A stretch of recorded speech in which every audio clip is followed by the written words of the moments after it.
Good evening. I'm Corvallis Advocate Assistant Editor Emily Ratcliffe, and co-moderating with me tonight is publisher Steve Schultz. Welcome to tonight's Cityspeak Forum. Cityspeak Forums are co-presented by the Corvallis Advocate and the City Club of Corvallis. The Advocate offers fresh news daily online, leads town hall meetings, and will be emerging from the pandemic with some exciting changes over the next several months, so stay tuned. Our co-presenter, the City Club of Corvallis, is a volunteer-run nonprofit organization that seeks to present a diversity of viewpoints and constructive dialogue. Upcoming City Speaks will examine the childcare desert in Corvallis and the local restaurant industry as it emerges from the pandemic. There will also be a special program with city and county electeds and others reflecting on the past year, as well as opportunities and challenges going into the future. Tonight, we host Oregon State University Interim President Becky Johnson and Board of Trustees Chair Kirk Schueler.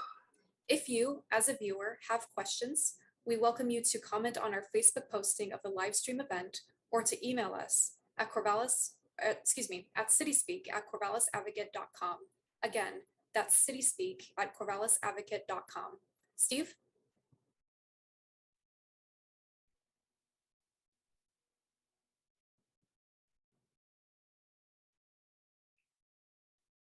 Thanks, Emily, and sorry I was muted, everybody. Partial funding for these forums comes from Peak Sports and First Alternative Natural Foods Co-op. However, we couldn't do these Cityspeak forums without folks like you supporting us, the viewers. Please consider a subscription to the Corvallis Advocate or a membership at City Club of Corvallis. For the Corvallis Advocate, membership levels are $5 and $10. Over and above donations are, of course, welcome. Folks, locally run news outlets like the Corvallis Advocate are rare nowadays, and community members willing to sustain them, rarer still. If you'd like to be counted among those folks, I know that we're quite grateful for all of the ones that are currently subscribing, and we love to have you consider joining them. Thanks. Emily? Thanks, Steve. So first, we'll go to questions from the editorial board, and then we'll move on to questions from our viewers. So Becky, first, we've wondered if you have interest in continuing as president or not.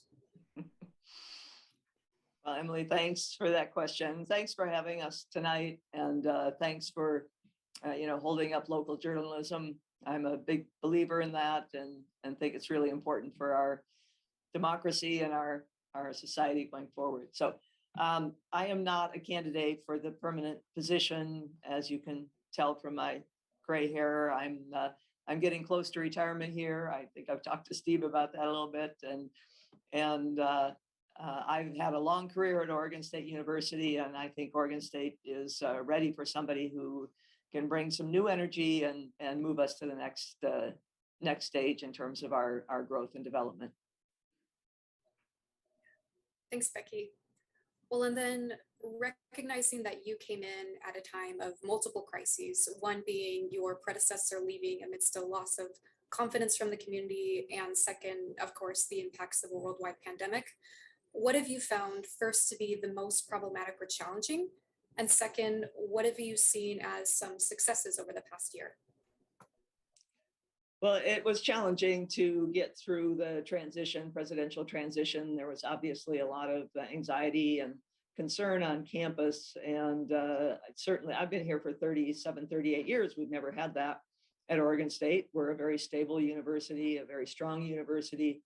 So this was something we had never really encountered before. I can't recall a vote of no confidence from the faculty senate in the time that I've been at Oregon State University. So clearly this was something that impacted a lot of people. I was pleased that I had this long reputation, this long experience at the university, that I could come in as a known quantity. A lot of people know me, are familiar with me, had some successes in Bend, and was the vice provost here in Corvallis. So I felt like I could bring some stability to the situation that we were in. And I do feel like things have calmed down quite a bit on campus. The pandemic is clearly a challenge that we all are dealing with. I feel like we have made some real progress at Oregon State University. I feel like our compliance around public health guidelines has been amazing. The number of people, students and employees that have been vaccinated and boosted, people being willing to wear masks in classrooms, our ability to provide free testing for anyone on demand on campus, provision of PPE on campus. I just feel like we have really had a great response, and as a result, we haven't had major outbreaks. We've resumed our in-person teaching, and we had record enrollment. So really, really pleased with the results so far. Of course, we know it's still changing. The Omicron is here, going to present some new challenges, but again, I feel like we're well positioned to meet those. And what opportunities and challenges do you see as most immediate for whoever comes into office next? And if you can anticipate over the longer term as well? Well, I think one of the changes as a result of the pandemic is the different modalities that we're using now for teaching classes. And we have a super strong e-campus program here, an online program at Oregon State University. I think it was just today that we came out as number 5 in the nation in our online undergraduate programs. We have, oh gosh, I'm going to forget the number, but thousands and thousands of students are enrolled completely online at Oregon State University. So around the country and world, we have people who are getting degrees from Oregon State University. And obviously, as people have engaged in remote instruction and online instruction, more and more people are demanding that. So that's our fastest growing segment at the university. And I feel like we are really well positioned to do that. We employ our core faculty in our online education, and we pay a lot of attention to making sure that those online courses engage the student. We're not just, recording lectures and putting them online. And so I think that that's one of the challenges that the new president is going to have, is what are students going to demand coming out of the pandemic? Do they all want to just stay home and take their classes remotely, or do they want to have that on-campus experience? I believe that there's a lot of value to an on-campus experience, whether that's living on campus, whether that's coming to class, engaging with people face-to-face, being involved in clubs, athletics, whatever it is. I think there's value in that.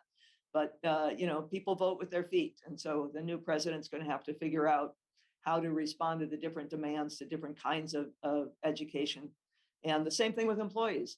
We've seen that there's a lot of demand for people to work remotely. That gives a different kind of experience, again, from our employee perspective. What's going on here on campus? Are you going to see people face-to-face in your office environment? So that's a challenge that we're all dealing with. There's a great resignation across the country. People have thought about, what do I want to do with my life now that I've sat at home for a year? And so we're seeing a lot of turnover. But in the same way that people are leaving, people are saying Oregon State might be the place I want to come to from somewhere else. So we want to position ourselves to be the employer of choice, as well as the destination of choice for students. And last Thanksgiving, you released a statement, which is publicly viewable on the OSU president's webpage, asking OSU community members to reflect critically on the holiday and on the historical and ongoing impacts of colonialism on Indigenous communities, both throughout Oregon and the country. In that statement, you mentioned efforts that are underway to amplify Indigenous voices at OSU. So we're wondering if you could please share what some of those efforts are. Yeah, one of the things we're working on right now is developing an MOU with all 9 of the tribes, of the Oregon tribes. And we have some individual MOUs. We did have a person leave OSU. Allison Davis White Eyes has been here for a long time, and she was our liaison to the tribes. It was a big loss for us for her to go, but it was a great opportunity for her to move on to a different position. And so we're now working on how we can reestablish those relationships. We are adding we started a student success initiative around Black and Indigenous students. And so we're trying to make sure that we can recruit students to the university, but once we recruit them, how do we make sure that they're successful, that they can find a community and a connection here at Oregon State University? We have a cultural center. We have 6 or 7 cultural centers, but one specifically for Indigenous students where they can find a home and a place to find mentoring and connection to students from their own cultures. And then I think that going forward, we are in discussions. There's an initiative across the state to talk about how to, as a land grant institution, we know that the land that was often granted to land grant institutions was in fact originally indigenous land. And so what is our responsibility to indigenous tribes as a land grant institution to ensure that their descendants can have access to higher education, have affordable access to higher education? So we're in discussions now about ways that we can do that. And that's a discussion at the state policy level right now. And a question for you, Kirk. Yep. First, what is your term? My term as a chair, I have a term as chair that's it's 2 years in that officer position. My term as a trustee is I'm in my first year of a 4-year term, which will be my last term because we are only allowed to serve 2 full terms. I actually served a partial term when they formed the board, and now I'm in my second term as a trustee. Excuse me. And again, the chair position as an officer is a 2-year term. And then essentially the same question that we asked Becky earlier. What opportunities and challenges do you see as most immediate for the next president? And if you can anticipate over the longer term as well? Yeah, well, Becky hit on some good ones. I have, Becky and I have very different roles associated with the university. I'm in a governance role. Becky is there on a daily basis. I would say, in addition to the items that Becky alluded to, from my perspective, some of the challenges are sort of ongoing, unfortunately, and that's state funding. How do we control costs? How do we offset the tuition, the impact of those cost increases on tuition? So the funding question is just a persistent challenge. I'm sure Becky would attest to that even in her interim period here. That one is an important one. I think the other one in my mind is the challenge of managing a campus and bringing to that management the awareness on cultural differences. Becky talked about one of your questions on the indigenous students. That's an issue we all know is so important and so top of mind today, more so than just 10 years ago, and rightfully so. So I think the president that's coming in will need that awareness, understanding, and creativity, if you will, or problem solving to really find ways to allow those students that come from different cultures to feel like they belong in the community and they belong at OSU and they're successful at OSU. I think those are my 2 big ones. Thank you both. Now we'll move on to the portion where we ask you questions from our viewers, which will be led by Steve. Thanks, Emily. For our viewers, again, you can either ask a question on the live feed on social media, or you can email us at cityspeak@corvallisadvocate.com. That's cityspeak@corvallisadvocate.com. We'll be monitoring throughout. This question just came in that I think is interesting because I think some of it can be answered and some of it maybe not. 7 years ago, apparently, there was a complaint filed in regard to Ed Ray about not coordinating with city officials in terms of OSU's growth, specifically impacting neighborhoods, infrastructure, housing, so forth. 7 years back, I don't think either of you were anywhere near your positions at that point. Kirk, are you able to answer to any of that? Or Becky, are you able to answer to any of that? All I can tell you is I know we started the board, all of us as board members started, I think, in 2015, so 7 years ago. And I don't remember the complaint necessarily. Becky may have some recollection, but I know those issues have been brought to the board periodically. Okay. And so that's probably as deep as I get. The president may have more knowledge, or the ex-president may have, Right. Ray may be the right. In my error, I wasn't aware you were there in 2015, but just coming onto the board at that point then? Yeah, we just started. So, Right. and I had served for this on the State Board of Higher Education prior to that, but that's when a very different environment where we oversaw all 7 universities. So Right. what went on at the campus levels. I would say that I was in Bend at the time, but I do recall that, OSU had kind of steady growth and then had a pretty steep growth for a while there, where we added a lot of students, and it definitely had an impact on the city in terms of housing and transportation. And it's not unlike what we see in Bend right now with growth. Growth causes issues. And so I recall Ed making some statements about what was the right size for Oregon State University. And he was talking about, I think, 28,000 students on the Corvallis campus as being a target or a goal. I don't think we're even there yet, even this many years later. So many students, again, our online program has grown so much as opposed to our on campus here, and the Cascades campus has grown as well. But the campus is such a big part of this city of Corvallis that when we grow, it has impacts. There's no question. And that was very different for me in Bend, where we were 1,000 students in a community of 100,000, and here we're, 27,000 students in a community of 60 or 60,000. I'm not sure what the population is of Corvallis right now. But so we recognize that there are those impacts, and I feel like we've made some progress on communicating with the city, working with the city. I'm just going to join the group.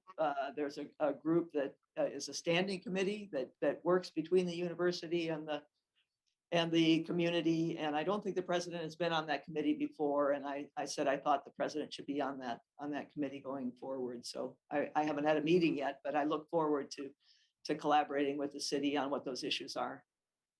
And the viewer does point out that he believes there were several violations of the OSU master plan. Does that master plan come under regular review?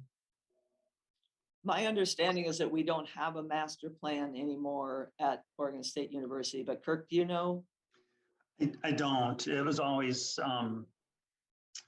I've heard that before, and I don't know if there's the master plans typically get renewed anyway, but it's all by city code, and codes vary by city. So I don't know what Corvallis is. Okay, so you can't really speak to it right now. That's yeah, okay. I'm can't no detail. Now, he does allege that he felt the circumstance surrounding the complaint was not transparent, and that in fact, part of that was that the university hired the then city manager, which I don't recall any of this. Do either of you recall any of this? I'm sorry, I certainly don't. We could get back to you about the master plan though, but I thought since I've been here, they've said that we no longer have a thing called a formal master plan. Right, okay. If there is one, great. And this particular viewer would probably like to know that. And then really from this particular viewer, there has been a lot of discussion about the university not being so transparent. And I think up to now, maybe so, I think that maybe that could have been a fair assessment, but here you are tonight fielding questions from the public. Is there becoming a change at OSU where you'll be out in public forums like this more often?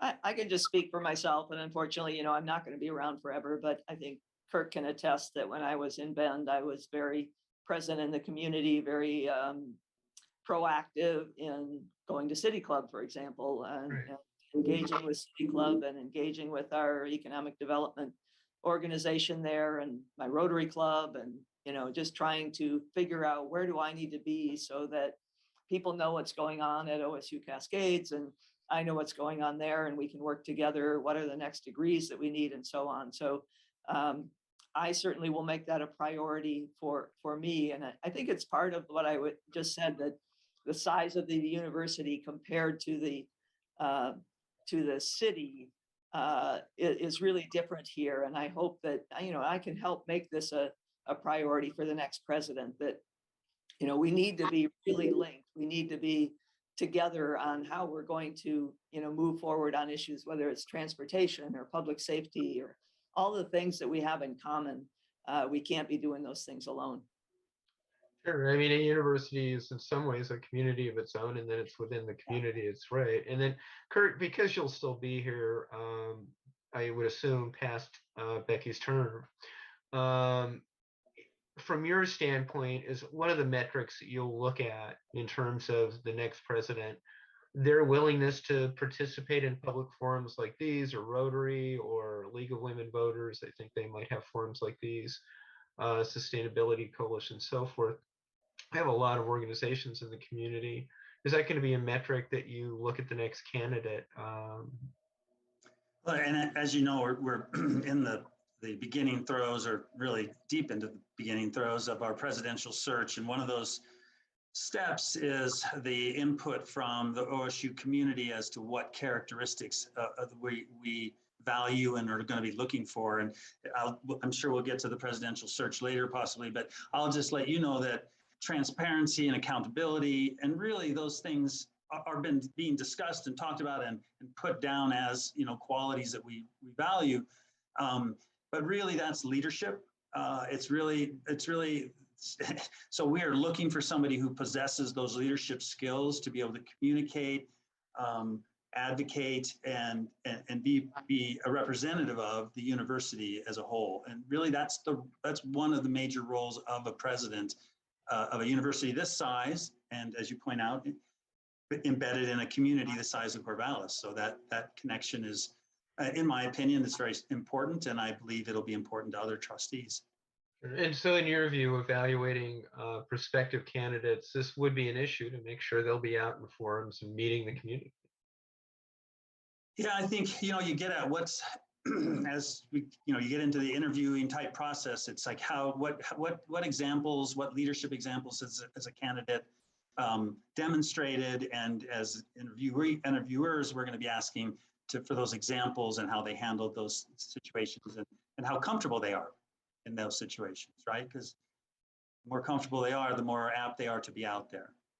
Right. And I will say that, we're seeing another institution right now that we see that they seem to want to conduct their own outreaches and not have third-party moderation. And I think that's not helped them out. I guess the question for me, I'm going to kind of add to this viewer's question, would be, is there a recognition of the difference between programs that are offered through the university to be in contact with the community and those that are offered by third parties like, us, or Sustainability Coalition, or Rotary Club, and like that? Yeah, there's absolutely a difference. And I think it's important that we are out there, without moderation, talking authentically to members of the community about what's going on at the university. So from my point of view, that would be very important. Okay, good. Okay, and then not a commit, but I think a sympathy for is the way I would characterize that. Okay, and since we're in the presidential search, I wasn't going to get to that for a little bit, but let's go ahead and since we're already discussing it, there is a sense that the prior search was not sufficiently transparent to the taste of many in the community. What's the difference between that search and the current search? Is there, in fact, a difference between the two searches? Kirk, I'm going to start with you on this. Yeah, you bet. Appropriately so. As you know, the initial search, Ed Ray had been in his position for 17 years, and it was quite a outstanding president. And obviously, we set a bar that we wanted to find the best candidates we could. That search took a tact of being a confidential or closed search, where we announced our candidate, our selection. So one of the big changes is through the feedback we received, we did a retrospective this summer over the search. We did a deep dive into what went well and what didn't go as well as we had hoped. Aside from what surfaced about our president at the time, the search itself had some strengths to it that we wanted to build on and repeat. But some of the messages we heard in that retrospective was, look, a public search, a more public search, allowing the community to meet finalists and engage in finalists in different forums and settings is important to our community. And we made a conscious decision that we were going to do the confidential search because it was widely believed, and still today is by many universities, that a confidential search creates a deeper, more experienced pool of candidates. And when, our mindset was we were replacing President Ray, and we felt the bar was very high and we needed that deep pool. We still feel the same way. It's very important. I'm not downgrading what we're doing now, but we want to be respectful of those comments that came to us, and in weighing them, I think what it got at was the confidential process really didn't give the OSU members of the OSU community a chance to meet those candidates and ask questions, hear answers, and either make a connection or not with one of those candidates. And so that was that's what created somewhat of that situation created a deficit, right? That there was nobody in the community that felt that they had any connection to that candidate or how we selected them. Secondly, I would say, and this is a little more detailed, a big difference will be the due diligence process, the research side of it, where you're going into the background checking, was conducted by the search firm. And in this time will be, the board itself will be engaging a third-party background check person to conduct that work. And the issue is the perception of a conflict of interest for that search firm. Their job is people will remind everyone, their job is to have a successful search and put someone in a position. So the perception of conflict of interest could be they might overlook something just to have the successful search. So we carved that out of the search firm's role, and we will be using a third-party independent who doesn't have a stake whether we hire somebody or not to do our due diligence. We don't know if that would have made a difference in the first search, but we certainly understand that we've eliminated an area of potential conflict of interest, and we feel good about that. Then from your standpoint, seeing how this is going so far, actually, I'll put it in a different way. The truth of the matter is that there are candidates that may not express interest or be open to being interested in a process that is not confidential. I mean, it is going to cut off or cleave away a certain number of candidates. Yes. Yeah, well, the general thinking, as I understand it, is that you may not get as many sitting presidents to apply. You may get a higher ratio of provosts, deans, again, talented people, and it's been reminded that Ed Ray was a provost when he was recruited. So obviously it can work, and we are going into it with that mindset. That we will find a quality candidate. But yes, to your question, the general thinking is that you'll end up with as not a deep or broad of a pool of candidates, because sitting presidents don't really want to risk their gig by throwing their hat in the ring. And as an example, when the announcement was made that we had selected King Alexander, LSU basically said, you know what, you don't need to come back next term, because they were ready to move on. They knew they had to find a new president, and they were starting their search. And so, yeah, that's the assumed outcome of a confidential search. Now, to be clear, this search, obviously, our beginning pool, our search doesn't become public until we present the finalists that have come through the process. So hopefully we do have a search committee that's leading the effort right now. They will be reviewing candidates. They'll be passing those their recommendations on to me as the chair, who will then bring those to the board in an executive session, and through a series of meetings, we will develop a slate of finalists. Those finalists will come. Ultimately, finalists will come to the campus and spend time on the campus. And like I said, different venues. About what kind of timeline for that? Glad you asked. I have it here just so I get it right.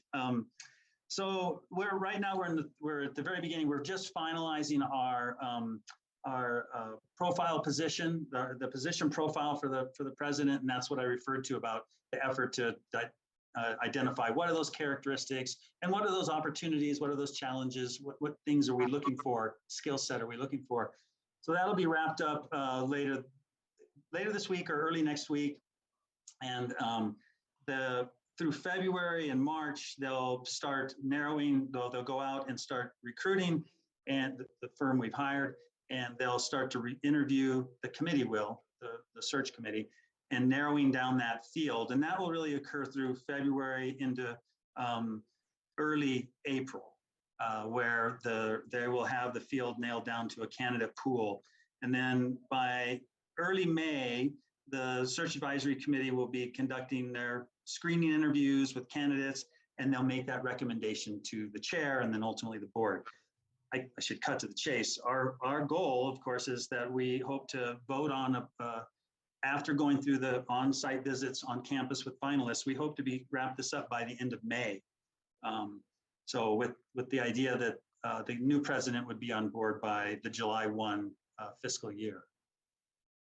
Have there been dates set for when it is that the candidates will be available to the public for Q&A? According to our schedule we have right now, and obviously things can change for a variety of reasons, but the week of May 23rd looks like it's the visits to include public forums and meetings with the board. So late in May, let's say. Okay, but there's no specific dates, times yet. No, there's nothing's been established as far as exact forums and place and time, point in time. But those will be well advertised, and I encourage everyone on the OSU website, on the board's page, there's a whole section dedicated to the presidential search. And that information will be available there when it's known. Okay, and from your standpoint so far, how's the search going? So far, so good. I mean, we're on our calendar. It's a short time frame. We knew that, but we are on schedule, as schedule I just described to you. So that's good. One of the things we did really well, in retrospect, in our first searches, we developed a very good position profile. You know, it was very thorough. And so, in fact, it may have been a little, one of the learnings we came away from is we may have been overly optimistic because we made a long list of all the characteristics we want. We found that maybe hampered us a little bit when we got down to try to split the hairs, you know, and figure out who's. So we're trying to create a more concise list of characteristics, job skills, and all that what we feel are the most critical skills, and then those that might be great to have. And I know that it's just hopefully that process will give us a quicker path forward to say, look, these people check all the boxes that are the top priority to us, and they have all these other skills too. You know, maybe not all 15 or 20 that we list, but. So anyway, so the process is going well, and we should don't see any real bumps in the road. So we, short of COVID or something else really rearing its head, I think we'll be fine. Now I suspect I already know your answer, but I have to ask, given it's a newspaper. Yeah. Any bit of your centering on so far? No. Did you say, I'm sorry, I missed anybody? Are there any candidates you're centering on so far? No, we're not. They really haven't started to recruit yet. Fair enough, but yeah, you know, I was kind of obligated to ask. Yeah, I understand. Okay, so I want to move on to something that also non-controversial campus police. So campus police, right now, you were going to break this down. Is it fully staffed and implemented? For viewers who might not be aware, campus police was contracted out to Oregon State police for a number of years, and that contract terminated, I believe, last year. And then the way that turned out was the campus worked to stand up its own police force. So is that police force fully implemented and at full staff and fully running at this point, Becky? Yeah, you got that right. It is fully up and running. It is not fully staffed. Like all police forces around, cities around the country, there's a real challenge in recruiting officers, and we face that same challenge. I think there will be a presentation to the board this week, and if I recall the numbers correctly, we have 5 of our 12 officers that we targeted. That's our goal, is to have 12 officers on board, and I think we have 3 of our 5 sergeants on board. So there's a lot of room still to staff up our police force. And so in the interim, we have people that are working maybe 10 and 12-hour shifts to cover what we need to have covered. In some ways, having our COVID situation over the last year and a half, 2 years, made it easier to work with a force that's not at full employment, because we don't have as many students on campus. We don't have as many employees on campus. So it was in some ways, a fortunate situation as we were going through this transition to be in a situation where there wasn't so much demand on the police force. But it is going well. I'm very pleased with our police chief, Shannon Anderson. I'm really pleased with their attention to the values of Oregon State University as they develop their police force, the training that they're doing.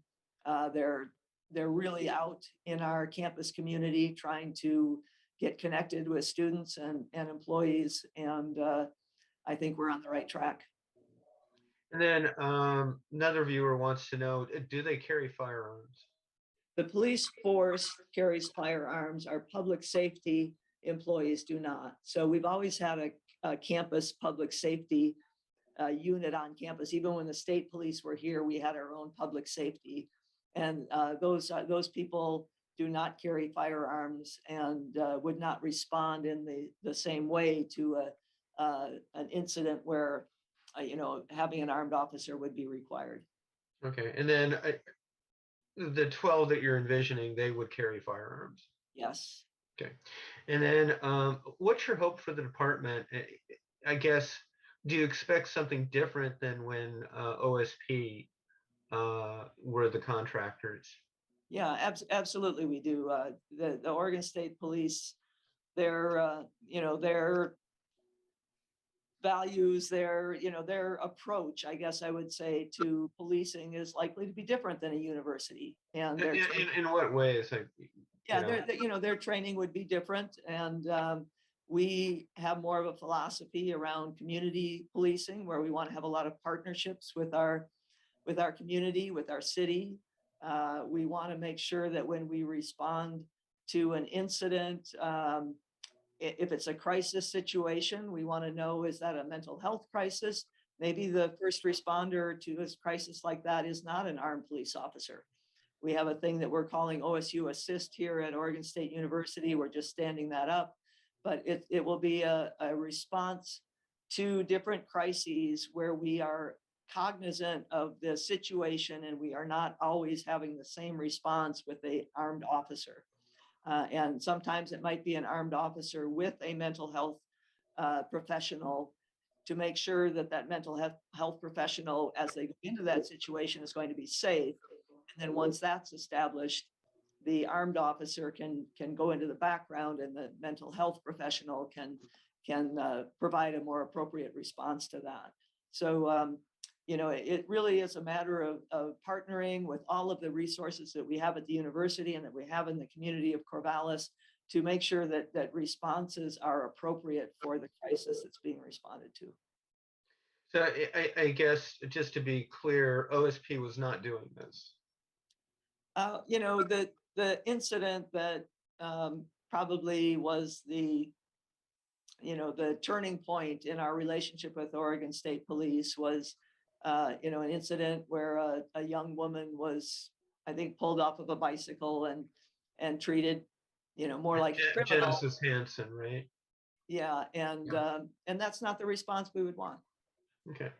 Okay, real good. And for viewers that might not be aware, there was also a Corvallis Police Department officer that was at that scene, and he was in fact disciplined by his department for not intervening with OSP, and ultimately no charges were filed. Is there Steve, anything else?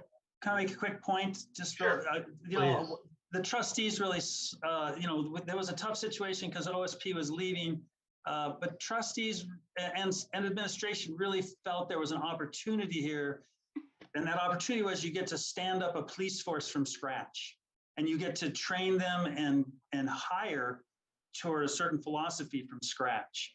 And I think that's happening, I guess, as a trustee. We get reports at every meeting and updates. And I think that is the good side of what happened, in a sense that we didn't just adopt and bring in a police force that's been around and maybe had traditional roles figured out for how they conduct their roles. But here we're doing it from ground up with all of this in mind about how do we treat a university differently than a highway.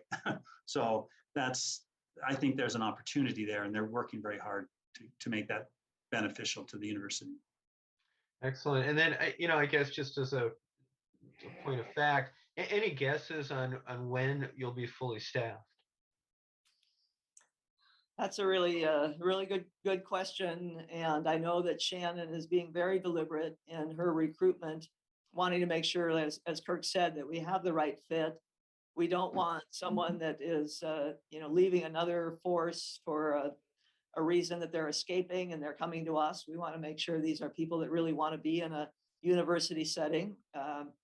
And so part of it is that we're really picky, and part of it is that there's not a lot of people out there that are available and interested in police positions right now. So we're not rushing it. We're making sure that we're getting a good fit. And as I said, we're a little bit fortunate that we're in a situation where it hasn't been an urgency to staff up to that full staffing right away. And we'll be evaluating that at every turn. What is the right staffing as we go along? Do you have a sense of whether the pay is competitive enough? I don't know what officers are paid, and I don't know what you're offering. I'm sorry, I don't know that either. Okay, could you get back to us with that? Absolutely. Great. Okay. We have another viewer here that is coming at this from a very different place, which is that they point out that for some students that are either of color or from marginalized groups, the very presence of police is sometimes threatening for them in the viewers from the viewer's standpoint. And do you share this view, Becky? Absolutely, I do. We've seen so many incidents across the country that it's not in dispute anymore that there are different responses to people of color, and I've certainly heard plenty of stories about people getting pulled over for no reason other than they are a person of color, and I've read the books, I've seen the statistics. You can't argue with the differences in responses at all levels, not just how the police respond, but then how the criminal justice responds and how the prison system responds. I don't dispute that by any means, and I think that one of the things that Shannon believes is that this comes down to the trust that you have to build with your community, with our communities of color, and our police force. And she recognizes that this is an issue. She's incorporating this into her training of officers, but you can't change that response from people of color just by training the officers. You have to somehow build trust with these communities of color on our campus and our police force. And I think she's working toward that, building that trust through interactions. Yeah, we have a number of viewers that have asked essentially along those lines, and it sounds like you're in some agreement that the very presence is intimidating for folks that are in marginalized groups or of color. How does that square with having a police force on campus? Well, I think that's the trade-offs that we have to weigh. We know that, as you mentioned, we are the size of a small city, and we are going to have incidents on campus where you might need an armed response. And so what we don't want to do, and as I described in the OSU assist situation, is have an over response to a situation that doesn't require that. And so it's a delicate balancing act that I'm sure, we won't always get right. But the best thing that we can do is to try to have a culture of trust. And I don't know how you get that other than demonstrating that you're not going to overreact in a situation. Our police force is not going to overcharge, is not going to over arrest, is not going to show up in an appropriate way. And you can only do that through over time by experience. And, in some ways being direct or looking to be direct, what I'm really seeing from viewers, and I think I'm paraphrasing, is they really like to look at the university in the eye and say, can you not please defund the police? So first, are you willing to defund police? And secondly, if not, why not? So this, Kirk's probably in a better position to answer this because this was decided before I got here. But my understanding is that the answer to that was we feel that there are enough situations on a campus of our size that we cannot defund our police.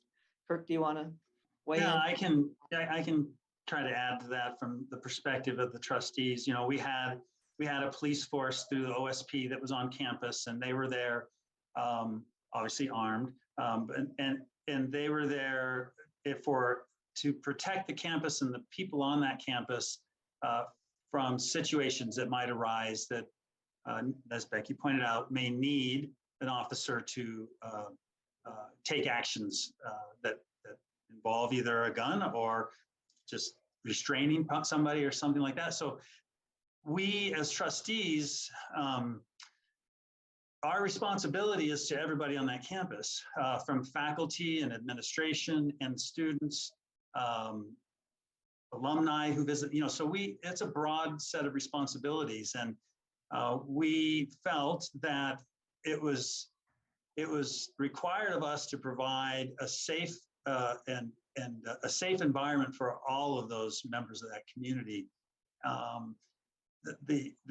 And the way to do that, we believe, is with a police force appropriately sized, but I'll go back to my earlier comment, and appropriately crafted and arranged so that it provides a variety of services that create that level of trust within the community.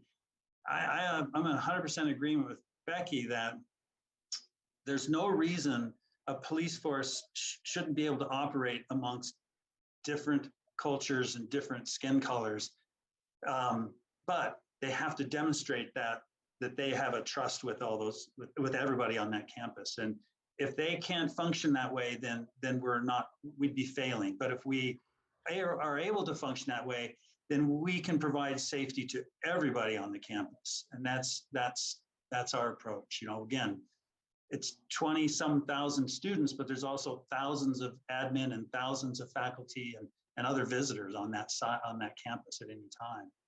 So.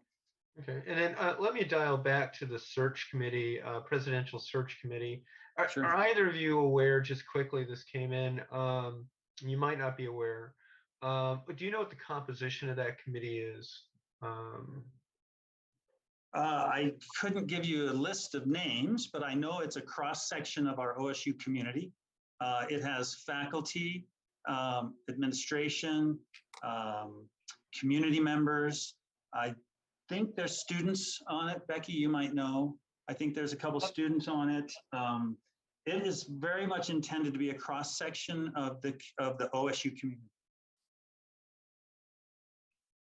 I couldn't even tell you how many are on it. To tell you the truth, it's led by. I was go ahead. trying to look quickly to see if it might be on the.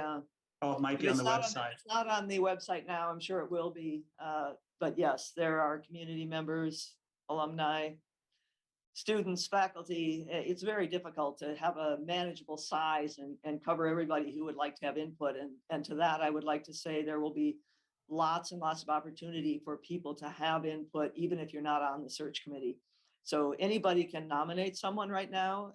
Anybody can suggest to the search firm or the search committee if they know names of people that they'd like to put forward. And then once we bring those 4 finalists or 3, I'm not sure how many there will be, to campus, there will be multiple opportunities. There will be public forums, there will be small group meetings, there will be a survey for people to provide input after each of those meetings.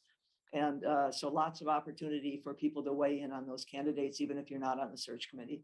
Would you inform us when the search committee's name, the folks on the search committee are up on the website? Sure, we can do that. I can tell you that the search chair is Julie Manning, the former mayor of Corvallis. Right. Okay. Yeah, and there are two other trustees on that committee too. So there's, I think, 3 trustees in total. Okay, great. And then do you have a target size for that committee? As I recall, it's somewhere between 12 and 15 members. But Okay. yeah, I'll send you a link. Okay, great. And good cross section, ethnicities, race, LGBTQ, and non-binary.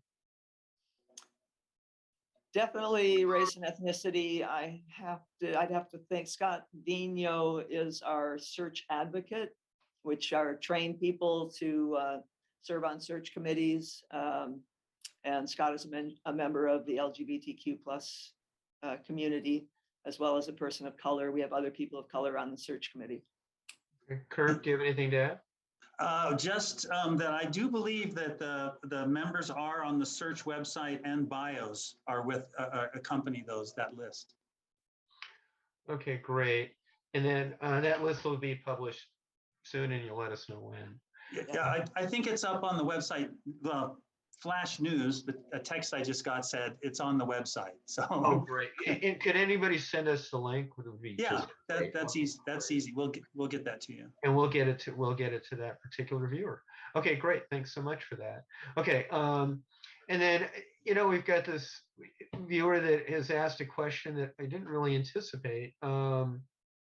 So what they'd like to know is around the role of OSU in terms of helping to address the need for more types of housing, specifically non-student housing. For instance, workforce housing for the folks that work at OSU, your employees. And if that's something that would aid in recruitment and retention at OSU, and frankly also relieve some pressure in terms of housing for the general community. Is there anything going on in that space, Becky? Well, I would have to defer to Kirk if he knows anything about Corvallis. If I might just speak from my experience in Bend, where land is even more expensive and housing is probably equally, if not more expensive. We certainly are talking about opportunities to use some of the land on our campus there to build some what we were calling middle market housing that would be affordable for most employees at the university, not all employees at the university.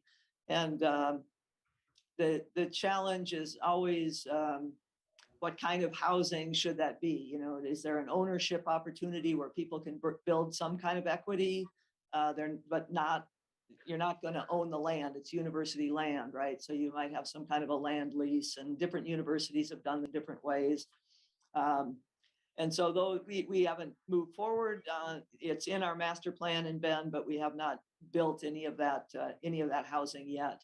I do not know of any plans to build employee housing here in Corvallis. We do have a plan to build some graduate student housing on the what would it be, the east side of campus, but I'm not aware of any plans to build any kind of employee housing. Kirk, do you know of any? I'm not aware of any plans to build employee housing.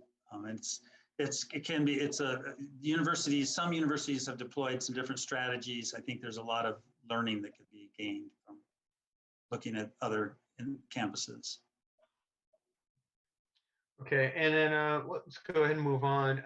Becky, wondering, could you walk us through, and I want to say before I get into this at all, I think every organization is navigating this and having to sometimes change daily what they're doing, and it's just incredibly hard to get it right. And no matter what you decide, it's just really hard to get it right. But could you walk us through the current university response to COVID, the decision to retain in-person classes, vaccination requirements? We'll get into testing in a minute. But why don't we start there? Yeah, and again, these can all be found on our website, but we were the first university in Oregon to require vaccinations for students and employees. There are exceptions that are required by Oregon law, so not everybody is vaccinated, but we're well over 90% of both students and employees being vaccinated, and now we will be requiring boosters as well. The challenge there is having enough available, making sure that if we are going to require boosters, that people can actually get a booster. But that's in our plans as well. We require masks in all indoor spaces, including in our classes. And if you are not vaccinated for a legitimate reason, you have to test weekly, and that test has to be, the results of that test are provided to your supervisor to make sure that you are not in a workplace while you have COVID. We have isolation and quarantine procedures in place for anybody who does test positive. In our classroom situation, we have tried to encourage flexibility. So if you are a student or a faculty member and you experience a positive COVID test, or you're sick, for whatever reason, to try to be as accommodating as you can to the student. If you're the faculty member and they're sick, we've asked faculty to record lectures in those cases and to work with students on how to make up those classes. If the faculty member is sick, if they can still remotely deliver their class while they're sick, that's an option for them. But we've tried not to, well, not just tried not to, we can't have a one size fits all where if this happens, everybody's going to do this, because everybody's situation is different. And so that uncertainty, of course, is hard to live with.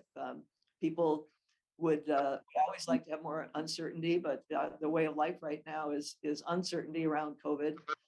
And so that's where we are. We're still in person, and we're trying to provide as much flexibility as we can for individual circumstances. What drove the decision for in-person versus to remain remote? That decision was made around the impact on especially vulnerable populations that showed that we're not getting the learning outcomes that we would like them to have, and we're having mental health issues, and just the ability to have engagement with other people, other human beings, was having an impact on their lives. But there's disparities in access to technology. There's disparities in your home life. If you have to be taking your classes from home and you've got kids at home, or maybe you just have even a homeless situation. We have homeless students. That's a real burden on them. And when they can come to campus and have access to all the services that we have here on campus, whether that's the food pantry, mental health services, we think that our most vulnerable students are better served by having on-campus in-person classes than remote classes. Thanks for that. And then I guess kind of as a follow-up question I wasn't anticipating, how many homeless students do you have? I couldn't tell you the number, Yeah, it's but in the hundreds, I believe. I'm sure it is. Yeah. Okay. So, and then I guess, there's been some criticism over testing availability on campus, specifically, at least at one point, I don't know if this has been resolved, that testing was happening in a room without partitions that didn't seem to this viewer to be really a safe room to walk into from a COVID standpoint. What's going on with testing at OSU? Well, I've only been tested once, voluntarily went to the testing center at the Student Experience Center, and believe that all the public health guidelines were followed there in terms of that. When I went, there wasn't a line, but I've seen lines there, and people are, supposed to maintain their spacing. And when I actually went to do my test, I was very isolated. I was at a table that was quite some distance from any other table. And was, all the things that I touched were immediately cleaned, and I felt like I was very safe. I'm sure that you could say that any indoor space could be at risk when people are taking their mask off to actually do the test. But in terms of following the public health guidelines, I believe that we are doing all of those in our testing centers. Okay, and then are there indicators you kind of keep an eye on a daily or regular basis that could change campus policy in terms of in-person classes? What indicators are you looking at? Well, I think that, again, we have left this up to individual units and supervisors. So because if we said 20% of your students sick, do this or do that, that's not necessarily going to work for everybody. And we want to allow that kind of flexibility and individual ability to, take into account circumstances that might be different. So at the university level, we certainly watch our weekly, testing numbers. We have not had outbreaks of the kind that would say we need to everybody go remote for 2 weeks or anything like that. Again, we don't believe that there's a lot of transmission in classrooms. If everybody's wearing their mask and over 90% of the people are vaccinated, we know that vaccinated people can still get COVID and they can transmit COVID. But if everybody's wearing their mask in that setting, we don't think that that's the highest risk situation for people to be in. They're probably in much higher risk situations in their daily life than they are in our classrooms. And we've been told that by our public health departments, both at Deschutes County and in Benton County. And so we're not feeling like we're in a situation where we are adding to the problem. And then, as follow-up to that, athletic events, what's current policy for athletic events for our viewers that aren't aware? It's an indoor space, and the same indoor masking requirements are in place. This is a state rule as well as a university rule. We follow all of the Oregon Health Authority guidelines. I go to basketball games at Oregon State University, and I'm wearing my mask. And if I take a drink of water, I take my mask off, take a drink of water, and put my mask back on. Can I? Any distancing, any capacity changes? No, there are no capacity requirements anymore around athletic events. Okay. And then I've heard from a few viewers, there are a few viewers that have the sense that the mask mandate or requirement rather at these events are not really particularly enforced. You have any way to address that? I certainly have seen people at these events that are not wearing their masks properly. Have them under their chin or under their nose. And I have to, just say that it's a really difficult thing to enforce in 10,000 people in a basketball game or 20,000, 30,000 people at a football game. We are trying to address this mostly through education and not by kicking people out when we see non-compliance. So we try to encourage people to be compliant. And then from the standpoint of graduation, what's the current plan? Our intention is to have an in-person commencement this spring. And then there are indicators that could change that, I'm assuming. I think so. Again, we have an outdoor commencement ceremony in Reser Stadium. So right now, given that we are in person at the university in the midst of this spike that we have from Omicron, it would have to be something really, really different that we've experienced so far that would lead us to do something different. I've had one viewer ask if there's going to be a change to the mask requirement that further requires that masks either be N95 or KN95. I don't believe there's a requirement. There's certainly a recommendation for that. And we've just been able to acquire those types of masks at the university. And we have told students and staff where they can go to get a free N95 or KN95 mask if they want one. Right. Viewers really specifically wondering if there's a plan to make it a requirement at this point. Yeah, not that I know of at this point. And who would be making that decision? We have a group at the university, you know, a cross section of people who are meeting on this, on the COVID situation, you know, at least weekly, if not more often, and watching all of the metrics and things like that. And so Dan Larson is our vice provost for student affairs, and he has been our leader on the response to the pandemic. And it would probably come from his office if we were going to have any kind of a requirement for that. Okay, let's kind of change track a little bit here. There are viewers that see the university's response to sexual harassment and assault as inadequate. For instance, that not enough is done to assure alleged perpetrators and survivors are separated, so they need not interact on campus.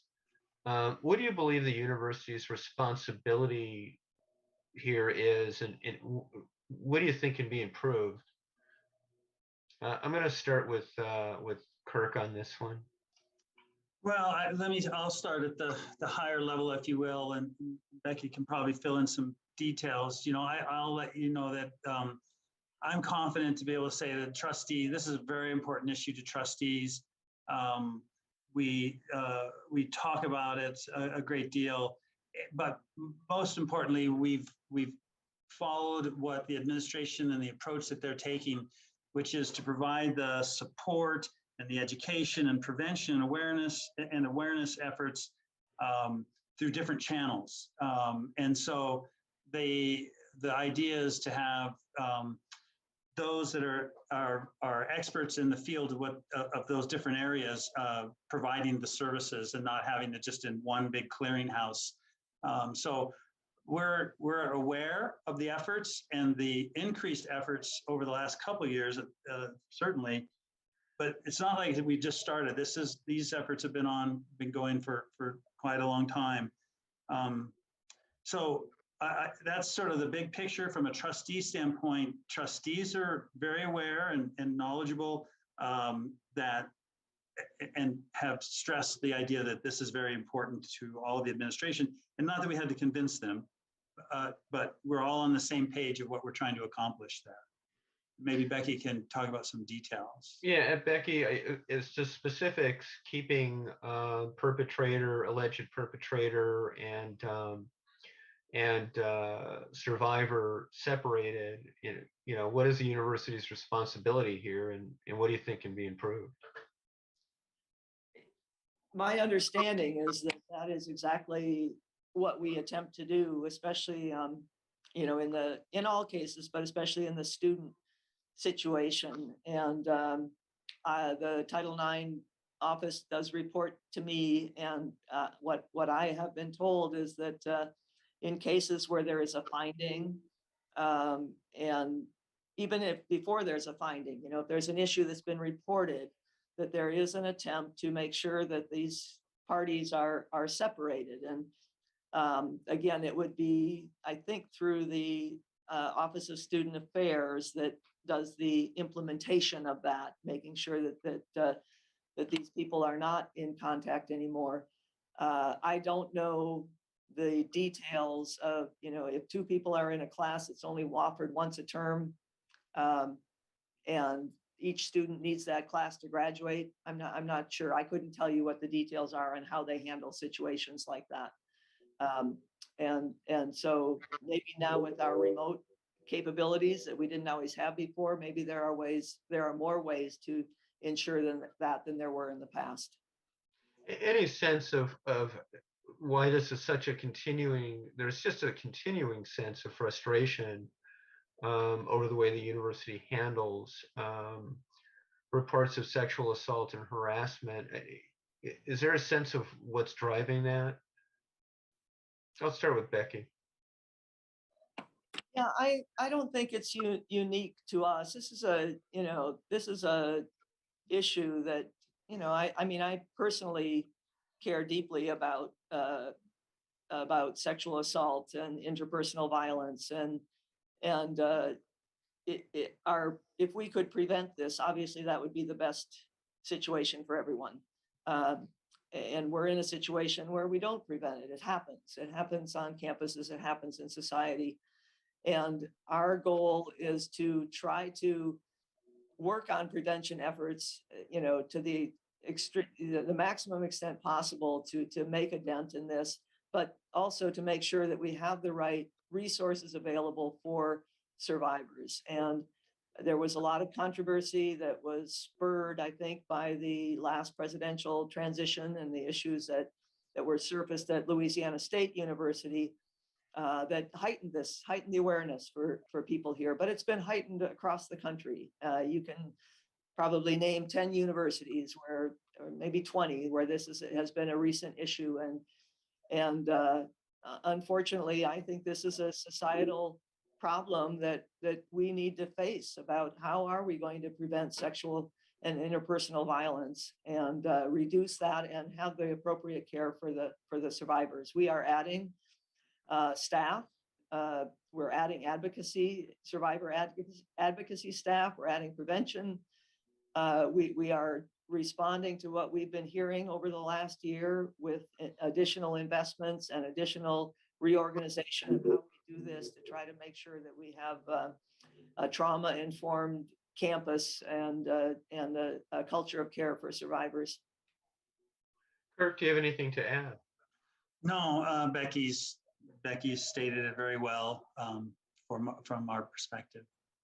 Okay, thank you. And then the other question that has come up is, and I don't know if either of you are aware of this or if it's available on your website or where on your website, are you tracking the number of folks that come forward with complaints or allegations of harassment or assault? Is that tracked somewhere and is it reported on the OSU website?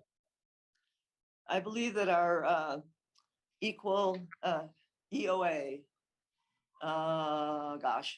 we have the acronyms everywhere, and I can remember what the acronym stands for. I get out my little thing here.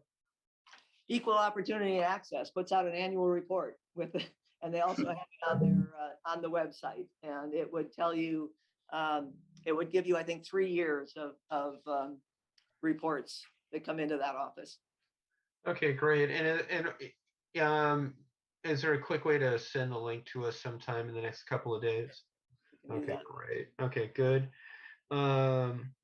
So link for OA. Okay, and then from your standpoint, is there anything else that you would like? Because I will say that one of the largest deluges of email we've ever received was when all of this was going on with King Alexander, and there was a lot about this issue.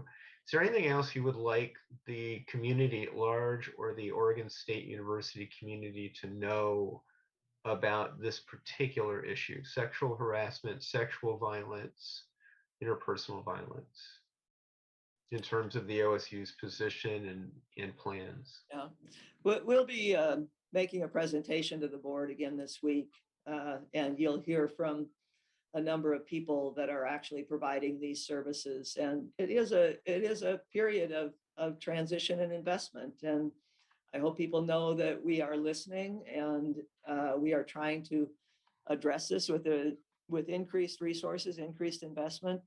And there will be differences in opinion about how we should organize ourselves around this, but I think we have some agreement on the kinds of services that we needed to increase at Oregon State University to be able to make some progress. And I have seen those investments, and we don't have everybody in place yet. We've opened positions and some of those aren't filled yet, but So what are the goals? What are you looking to increase?